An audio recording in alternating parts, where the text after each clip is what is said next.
Lord Krishna नमन my all dear student, मेरे प्यारे विद्यार्थियों, अब हम बात करेंगे उदासीनीकरण अभिक्रिया हमारे जीवन में किस तरह से उपयोगी है। Use of neutralization reaction in daily life. उदासीनीकरण अभिक्रिया हमारे जीवन में किस तरह से उपयोगी है। तो पहला पॉइंट है as a remedy for indigestion.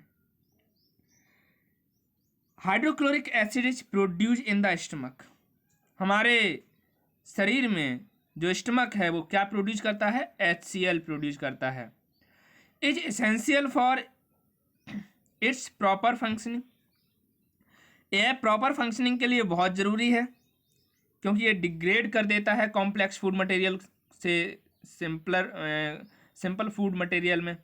What when we eat spicy food, और जब हम बहुत ज़्यादा स्पाइसी भोजन करते हैं, our stomach produce large amount of hydrochloric acid which result in acidity और इनडाइजेशन। जब हम स्पाइसी फूड खाएंगे तो हमारा स्टमक बड़ी मात्रा में HCl प्रोड्यूस करेगा। प्यारे विद्यार्थियों, indigestion can be very painful and can even causes stomach ulcer. Indigestions जो है बहुत ही पेनफुल होता है, दर्द होता है यहाँ पे, and can even causes stomach ulcer, stomach में अल्सर हो जाते हैं।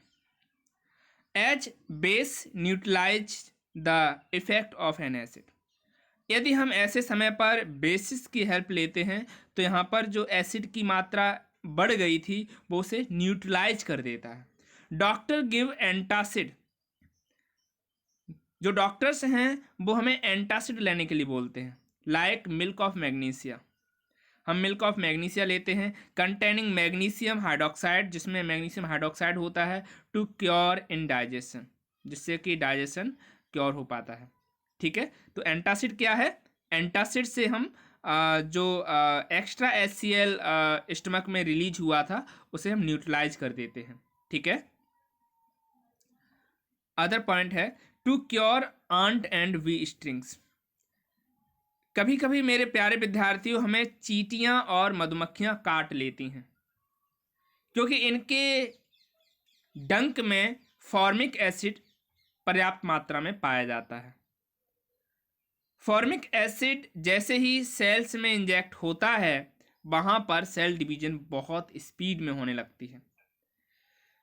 Ant and bee stings containing formic acid which is injected into the skin when a person is biting by ant or bee.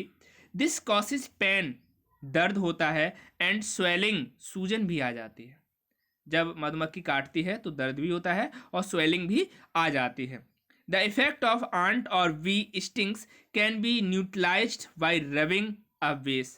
इस समय यदि हम किसी भी तरह के क्षार को वहां पर रगड़ेंगे, जैसे कि baking soda, calamine lotion on the affected area of the skin, the base neutralize the effect of acid.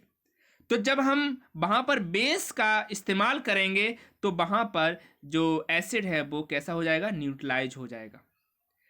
In treatment of soil, soil को भी हम ट्रीट कर सकते हैं। जब हम एक्सेसिव मात्रा दे देते हैं फर्टिलाइजर की तो जो आपका फील्ड है वो कैसा हो जाता है? एसिडिक हो जाता है। Plant grow best in neutral soil. सबसे ज़्यादा प्लांट कब ग्रो करते हैं? जब सॉइल न्यूट्रल हो, ना वो एसिडिक हो ना वो बेसिक हो। Due to lack of essential nutrients और due to excessive use of fertilizer, जब हम ज़्यादा से ज़्यादा फर्टिलाइजर हम यूज करते हैं, the soil either become too acidic और टू बेसिक। तो या तो आपकी सॉइल अम्लीय हो जाती है या तो आपकी सॉइल क्षारीय हो जाती है, which reduce soil fertility and result in poor growth of plant. ऐसे में सॉइल की फर्टिलिटी कम हो जाती है और यहाँ पर ग्रोथ बहुत पुअर होती है।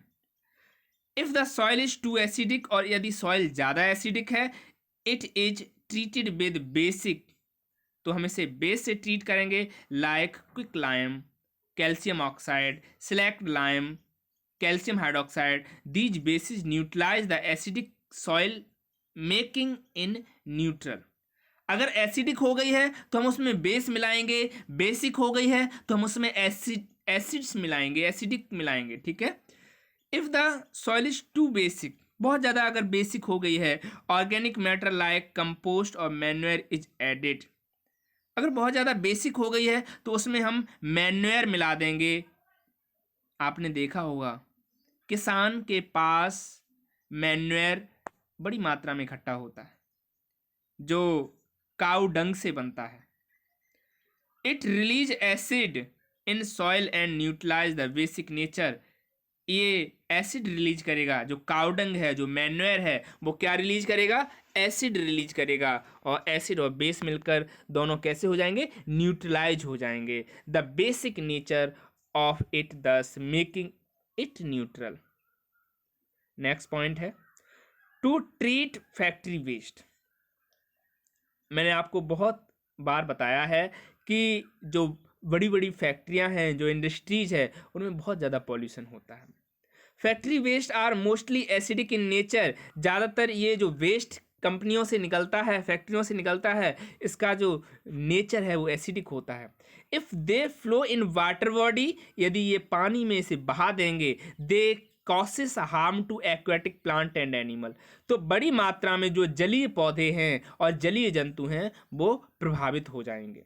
Basic substance like select lime are added to factory waste to neutralize the acids present in them before they are discharged into water।